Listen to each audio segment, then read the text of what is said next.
cerita pengalaman sikit lah. Saya rasa saya cerita banyak kali dah.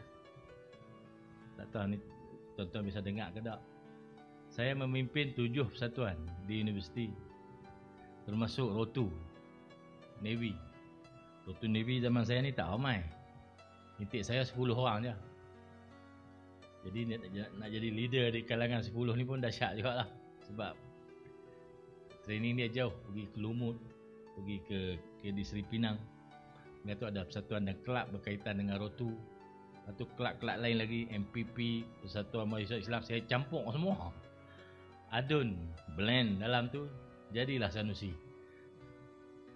Kalau tak terlibat dengan persatuan mungkin tak ada pengalaman lah. Saya rasa yang paling besar yang membina kapasiti dan identiti saya ni adalah persatuan-persatuan universiti ni lah. Pergaulan, ketahanan mental.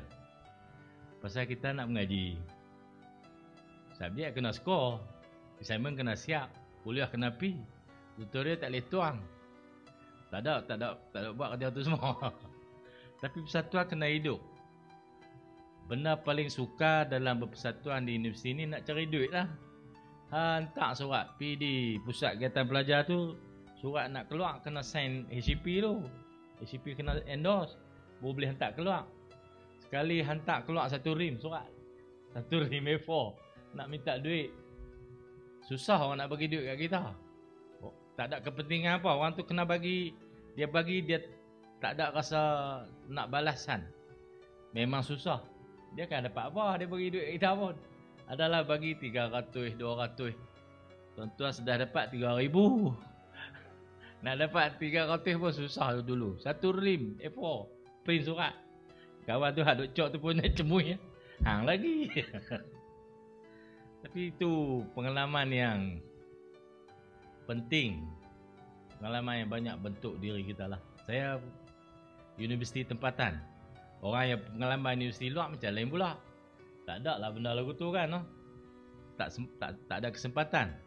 Tapi yang ada pengalaman di universiti tempatan ni, mungkin prosedur proses sekarang ni dah lain.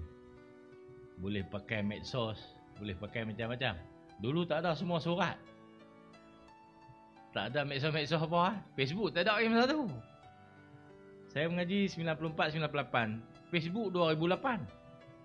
10 tahun kemudian baru ada Facebook. WhatsApp tak ada lagi. Apa pun tak ada, nak kontak orang kena telefon.